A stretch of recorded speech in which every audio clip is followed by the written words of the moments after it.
안녕하세요. 반갑습니다. 한국 CS 마인드 교육센터 박정민 강사입니다. 지난 2022년 2월 13일 날 진행이 됐던 22년도 2회차 CS개론 21번부터 30번까지 문제풀이 분석 동영상 시작하도록 하겠습니다. 자, 21번부터 볼까요? 대인 지각 왜곡 유형 중 판단을 함에 있어 아주 나쁘다거나 아주 좋다거나 하는 판단을 깊이 하고 중간 정도인 것으로 판단하려는 경향을 보이는 유형은 뭘까요? 그러니까 저희가 이제 기본서에서 배우고 계시는 이 대인 지각, 대인 상대방, 기본적으로 사람을 바라보는 지각, 알아봅니다. 그러니까 첫인상에 지금 왜곡 유형을 얘기하는 거예요. 이걸 판단함에 있어서 아주 나쁘다거나 아주 좋다거나 하는 판단 자체를 깊이 하겠다. 그러니까 양극단으로 판단하는 거를 나는 싫고 중간 정도인 것으로 판단하겠습니다. 그냥 뭐 괜찮은 사람이겠지 뭐 이런 관점이죠. 이게 이제 키워드가 돼요. 아주 좋다거나 나쁘다거나 판단을 깊이 하고 중간 정도로 판단하려고 합니다. 저희가 요거만 보면 딱 답은 벌써 나와요. 기본적으로 요 문제는 21년도 1월 달에 19년도 10월 달에 전형적인 출제 패턴에 그대로 따라가고 있는 문제 유형이었습니다. 근데 2022년도 2월 달인데 2021년도 1월 달에 나온 게 나왔거든요. 그럼 이 패턴은 점점 짧아지고 있는데 이 관점이 아니고요. 21년도에는 시험을 12번 봤어요. 21년도에 22년도에도 12번을 볼 거고요. 그러니까 이렇게 되다 보니까 점점 이 텀 자체가 굉장히 좀 짧아지는 이 면을 보고 계실 거예요. 이해가시죠? 그래서 지금 현재 2022년도 거를 준비하시는 분들은 20년도, 21년도 거를 자꾸 보시라고 말씀드리는 거예요. 네. 그러니까 안타깝게도 이 출제 패턴도 모르는 분들이 22년도 거만 막 냅다 보라고, 최신 기출 문제만. 그러니까 이건 전혀 문제의 출제 방식이라든가 이런 걸 분석도 하지 못하는 분들이 엉뚱한 얘기를 하고 계시는 거예요. 그러니까 그런 관점을 조금 신뢰하는 것보다 요 출제 패턴, 제가 뭐 이 문제풀이 분석 동영상에서 매번 표시를 해서 보여드리지만 저는 출제 패턴에 맞게끔 시험을 준비하시는 게 조금 더 효과적이 될 겁니다. 효율적으로. 자, 그럼 이 문제로 다시 돌아가면 아주 좋다거나 나쁘다는 판단을 기피하고 중간 정도인 것으로 판단합니다. 저희가 이걸 뭐라 부르느냐? 중심화 경향이라고 부르게 됩니다. 중심화 경향. 이 관점만 딱 체크하고 보시면 될 것 같아요. 이 문제 유형도 다시 한번 출제가 되면 충분히 대비가 가능한 문제 유형이었습니다. 다음 문제. 다음 중 의사소통 과정을 순서대로 바르게 나열한 게 뭘까요? 자, 이 과정. 이렇게 출제가 되는 문제는 최근에는 뭐 말씀을 드리면 잘 못 보죠. 왜 그러냐면 이렇게 순서가 명시돼서 나오는 문제는 매슬로우 욕구 5단계 문제가 가장 대표적이거든요. 그렇지 않은 내용들은 실제로 이렇게 순서화돼서 나오는 것들을 가지고 문제 푸는 문제는 최근엔 잘 못 보세요. 근데 이 문제 같은 경우는 지금 잘 보면 얘는 유사 유형이 나올 방법이 없어요. 왜 그러냐면 이게 매번 바뀔 테니까요. 기본적으로 이해가시죠? 근데 요거는 보기까지 똑같은 게 20년도 8월, 20년도 12월, 2018년도 9월. 어떻게 보면 잘 못 봅니다 라고 전제를 했음에도 불구하고 꽤나 자주 출제가 됐던 문제 유형. 그러니까 3년 동안 벌써 4번째 나오고 있다는 소리예요. 저희가 뭐 뻔히 아시는 것처럼 의사소통 과정이라고 하는 거는요. 일단 말하는 사람이 필요하죠. 그러니까 발신자, 흔히 저희가 이제 스피커라고 불러요. 저희가 이제 화자라고 부르기도 하고요.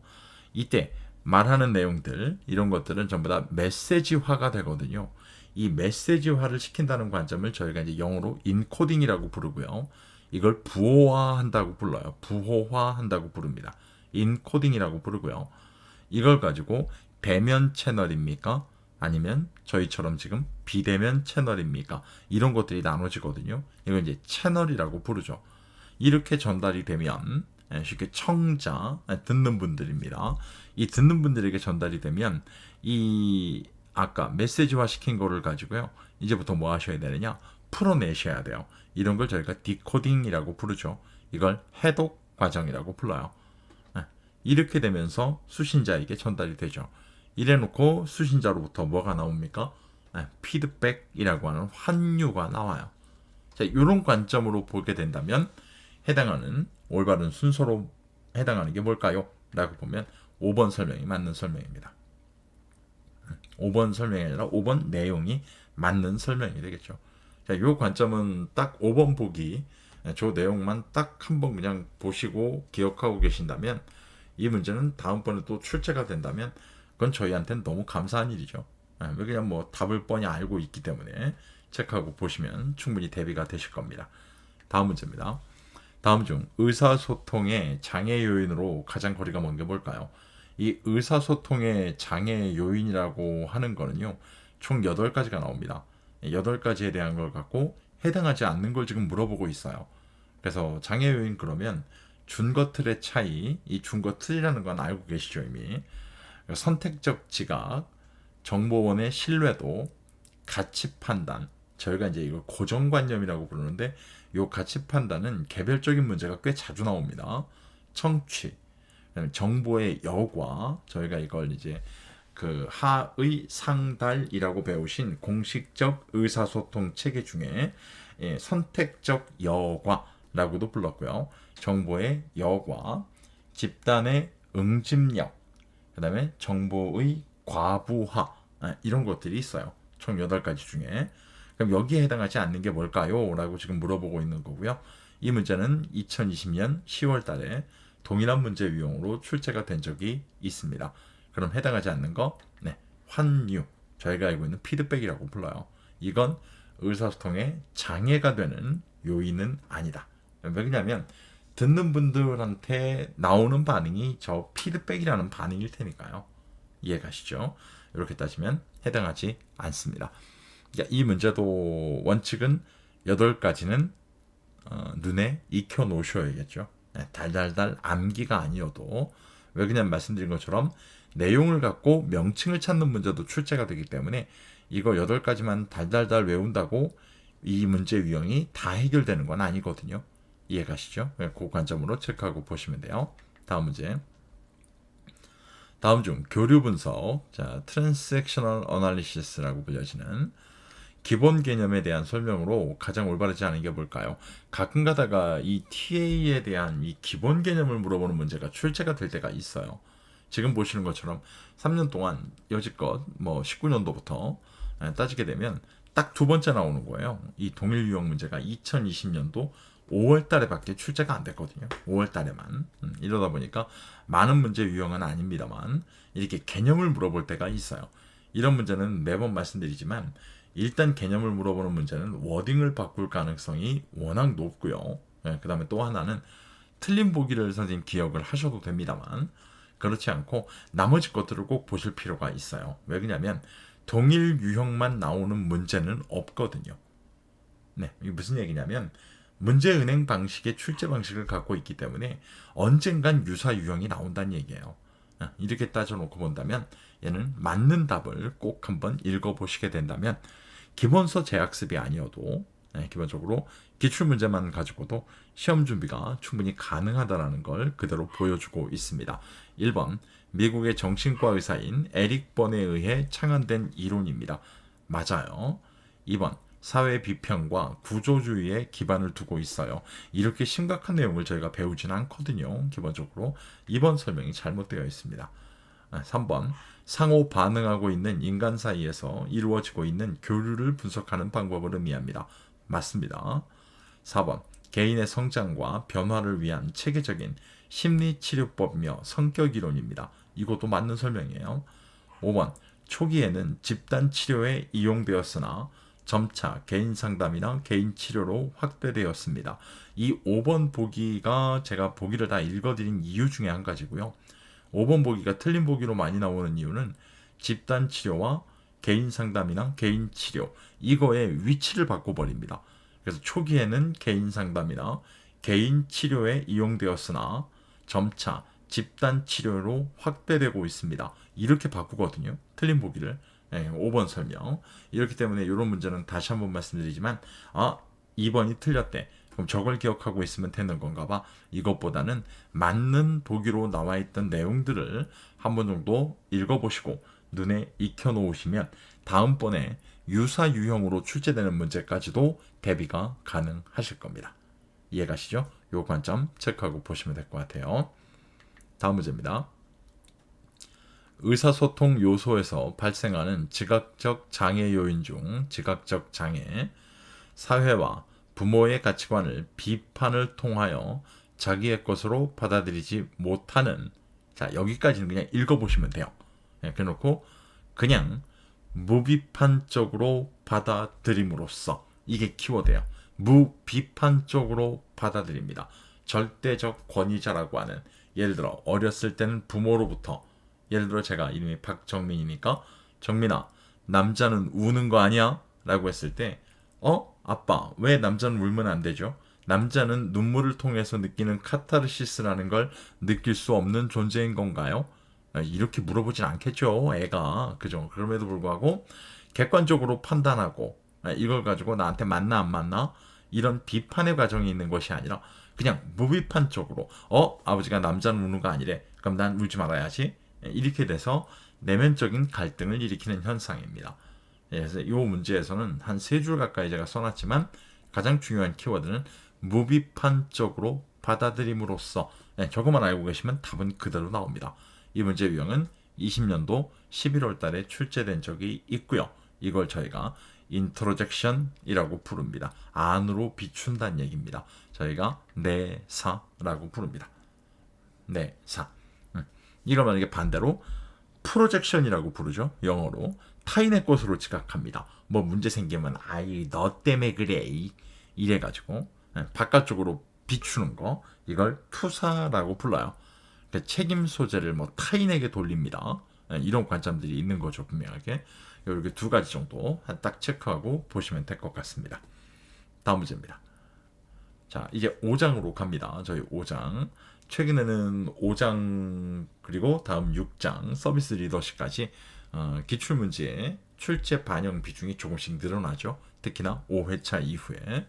자, 그건 또 뒤에 영상에서 설명을 드리고 있으니까 그걸 참고해 보시면 될 것 같습니다. 26번입니다. 크리스토퍼가 제시한 고객 서비스의 3단계 중, 자, 3가지 단계를 나눴어요. 이 중에 거래 전 서비스에 해당하는 게 뭘까요? 라는 관점이에요. 그러니까 거래 전, 거래 시, 거래 시라는 건 MOT를 얘기할 거고요. 거래 후, 저희가 알고 있는 애프터 서비스를 얘기하겠죠. 이 3가지 분류 기준에서 하부 요소를 지금 물어보고 있습니다. 이 문제 유형은 19년도 3월 달에 동일하게 출제가 됐고요. 유사 유형, 비슷한 보기로 출제가 된 건 21년도 4월 달에 출제가 된 적이 있어요. 그러니까 이런 문제 때문에 아까 이전 문제에서 꼭 맞는 걸 보시라고 말씀드린 거예요. 왜? 동일 유형과 유사 유형이 이렇게 선생님이 뭐랄까요? 번갈아라는 말이 맞을까요? 한 번은 동일 유형, 한 번은 유사 유형. 이렇게 되고 어느 때는 또 유사, 동일 뭐 이렇게 나올 때가 있기 때문에 이런 문제 유형들이 다변화되는 걸 대비하기 위해서는요, 꼭 그런 관점을 보셔야 됩니다. 자, 그럼 하나씩 볼까요? 설치와 수리예요. 설치와 수리라는 건 구매했을 테니까요. 그죠? 이건 거래 후죠. 제품의 대체성이에요. 제품의 대체성. 이 A라는 제품 지금 구매할 수 있을까요? 고객님, 지금 그 제품밖에 없습니다. 진열된 걸 구매하시기 전에는, 아니면 옆에 걸 색상을 좀 다른 제품인데 그걸 구매하셔야 됩니다. 제품의 대체성, 거래 시죠. 주문의 편리성이에요. 여긴 뭐 한번 주문하려면 왜 이렇게 어려워요? 여긴 뭐 클릭 몇 번만 하면 바로 주문할 수 있어요. 거래 시입니다. 재고 품질의 수준입니다. 이 제품 지금 구매할 수 있나요? 다른 박스에 들어있는 게 있나요? 거래 시죠. 명시된 회사의 정책입니다. 제가 이거 말씀드릴 때는 꼭 예를 드는 회사가 하나 있고요. 바깥에서 보면 지금은 롯데라는 대기업의 하나의 어떤 계열로 나눠져 있는 하이마트 얘기하거든요. 하이마트에 가서 제품 구매하시면 아시겠지만 내가 직접 손으로 들고 나올 수 있는 제품 빼놓고는요, 나머지는 전부 다 다음날 물류센터에서 직접 고객님 댁으로 출발할 예정입니다. 이렇게 언급을 하죠. 그런 관점은 미리 그들이 정해놓은 관점이잖아요. 그래서 5번 설명이 맞는 내용이 되겠습니다. 거래 전 서비스. 이해가시죠? 지금 보여드린 대로 이렇게 구별하는 방법도 있고요. 이렇게 지금 제가 문제 풀이한 것처럼. 그렇지 않고는 이제 암기. 기본적으로 어떤 나누는 관점들, 각자가 가지고 계신 관점들이 있을 거기 때문에 그런 것들을 잘 활용해서 충분히 문제풀이에 뭐랄까요, 활용할 수 있는, 그죠? 활용할 수 있는 충분한 방법들이 있으실 겁니다. 그것들을 갖고 활용을 하시면 이 문제도 뭐 향후에 어떻게 답변해야 돼서 출제가 되든지 간에 대비가 어려운 문제 스타일은 아닙니다. 이해가시죠? 다음 문제 보겠습니다.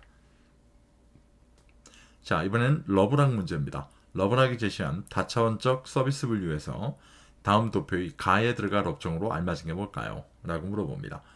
자, 일단 왼쪽을 좀 보면 서비스 제공의 성격, 가라고 하는 거 보니까 유형적 서비스라는 겁니다. 유형적 서비스입니다. 서비스의 직접적 대상입니다. 이제 오른쪽으로 가면 사람에 대한 거로 돼 있죠. 결국 종합하면 사람에 대한 유형적 서비스를 하는 게 뭘까요? 업종이 뭘까요? 이렇게 물어보고 있는 겁니다. 이해가시죠? 그럼 이 러브락 문제는 말씀드린 것처럼 이렇게 표를 제시해 줄 수밖에 없거든요. 이게 이제 러브락 관점이 갖고 있는 다차원적 서비스 분류라는 하나의 저 구분 관점에 대한 문제가 출제가 될 때 이 문제가 태생적으로 갖고 있는 하나의 어떤 한계점이에요. 무슨 얘기냐면 표를 제시해 줄 수밖에 없다는 거예요. 이건 저희한테 문제 푸는 사람 입장에선 너무 좋은 하나의 어떤 힌트죠. 힌트. 쉽게 얘기해서 틀리지 않을, 이 문제는 다 유사유형만 출제가 됐고요. 4번이나 이전에. 자, 이런 관점에서 보면 매번 말씀드리지만 아래 보기 나와 있는 5개를 갖고요. 저 가라는 곳에 거꾸로 대입을 해보시면 돼요. 너무 쉽죠. 1번 교육입니다. 교육 유형적 서비스인가요? 여러분 알고 계시는 뭐 쇼스택이 나누는 유형성 스펙트럼에도 보시게 되면 교육은 무형적인 거에 굉장히 가깝죠. 그죠? 1번은 아닙니다. 2번 호텔입니다. 호텔 유형적 서비스인가요? 라고 생각을 해보면 호텔은 분명히 유형적인 서비스에 해당하죠. 그러니까 이걸 갖고 생각을 해보면 아니 호텔이 왜 유형적이야? 잠재워주는 거잖아. 다 무형적인 서비스 아니겠어? 편안함을 주고 이런 거잖아. 대신에 그런 걸 주기 위해서 뭐 합니까? 객실을 만들고 침대를 갖다 놓고 욕조를 제공해야 되고 수건을 제공하고 여러 가지를 유형적인 걸로 제공합니다. 특히나 뭘 대상으로? 사람을 대상으로. 이렇게 따지면 호텔은 해당하죠. 은행 유형적 서비스입니까? 아니죠. 무형적 서비스를 제공합니다. 은행 같은 경우는 라에 들어가겠죠. 라. 사물에 대한 무형적 서비스. 왜? 이자를 주니까요. 이해가시죠? 그럼 교육이라는 건 어디 들어가 있느냐? 교육은 다겠죠. 무형적이니까요. 경영자문입니다. 경영자문 또한 다에 들어가겠죠. 그죠? 화물운송은 어디 있을까요? 화물운송은 사람이 아니죠. 왜? 여객운송이 아니니까요. 그러면 사물에 들어갑니다. 유형적이 되니까 나에 들어가겠죠. 자, 지금 말씀드린 것처럼 이 러브락의 문제는요. 이런 관점으로 풀이를 가져가신다면 틀릴 가능성이라는 게 애초에 없어요. 선생님들. 이해가시죠? 그 관점 보시면 되고요. 러브락의 문제는 2가지 스타일입니다. 지금 보시는 그림처럼 표를 제시해주고 업종의 형태 또는 기업의 형태 이런 걸 물어보는 문제가 있고요. 아니면 저 기업의 형태까지 다 제시해 준 상태로 이 표 자체가 어떤 기준으로 나누어져 있는 분류입니까? 이렇게 물어보는 문제 스타일 2가지의 문제 스타일로 유지가 되고 있습니다. 이렇게 알고 계신다면 러브락의 문제도 선생님 충분히 어떤 형태가 됐든지 간에 대비는 가능하신 문제 유형이 되겠습니다. 다음 문제입니다. 서비스 리더십 문제네요. 6장 문제입니다. 학자를 물어봅니다. 정말 어떻게 보면 예외적인 문제 스타일입니다. 이게 뭐냐면 CS 개론에서 학자를 물어보는 건 5장의 서비스 정의와 1장의 고객 만족 관리 개론 정의밖에 없거든요. 그죠? 근데 이런 문제는 이렇게 가끔 가다가 정말 예외적으로 동일 유형은 19년도 5월 달에 출제가 된 적이 있었고요. 그리고 이번에 출제가 된 겁니다. 딱 2개. 자, 그럼 보기로 볼까요? 뭐뭐는 상황적 리더십 이론의 초기 이론인 상황적 리더십 이론이라고 얘기하고 있거든요. 벌써 리더십 일생 주기 이론의 발표를 통해 자, 여기까지 몰라도 되겠어요. 이런 게 상황적 리더십이었나 봐 라고 보시면 될 것 같고요. 여기서 지금 뭐라 그러냐, 두 번째 줄에 하급자가 성숙한 정도에 따라 리더십 스타일을 달리해야 합니다. 하급자가 성숙한 정도에 따라 리더십 스타일을 달리해야 됩니다. 이렇게 주장한 학자가 있어요. 선생님들이 보시는 기본서에도 있고요. 네, 이렇게 주장한 사람들 저희가 뭐라 부르냐? 허쉬와 블랜차드라는 학자입니다.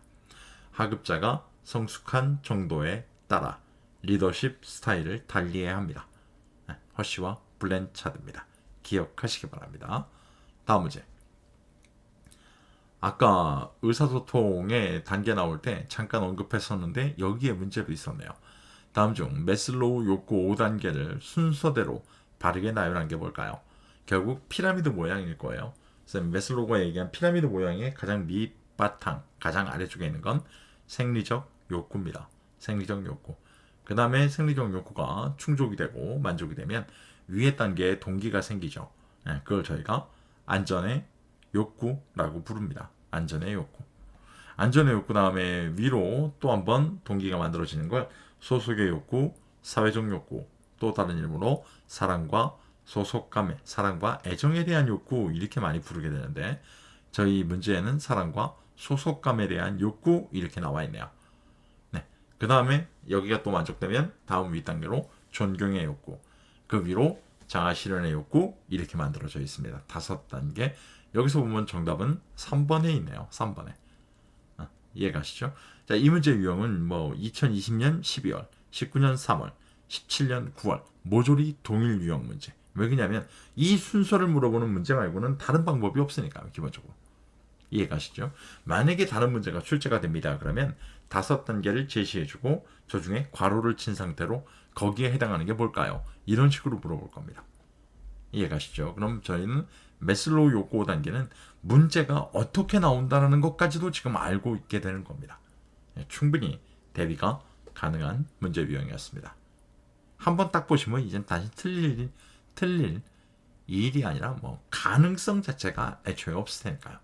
이해가시죠? 한번 꼭 체크하고 보시기 바랍니다. 자, 이번 영상 마지막입니다. 6장 리더십 문제고요. 기존 고객 유지를 위한 시장 방어 전략입니다. 참 6장 문제에서 안 빠지고 나오는 문제, 기본적으로 출제가 되면 뭐 거의 무조건 나옵니다 라고 봐야 될 정도의 문제라고 보시면 되겠죠. 시장 방어 전략 중 보복 전략에 해당하는 거 물어봅니다. 선생님, 이 보복 전략이라는 건 아시겠지만 이름이 보복이라는 것처럼요 굉장히 공격적이에요. 공격적이라고 저희가 표현이 되는데 이 공격적이라는 표현을 쓴다는 건 간단히 말씀드리면 돈과 기간에 대한 거예요. 돈과 기간에 대한 거. 이렇게 구별하시는 게 가장 쉽거든요.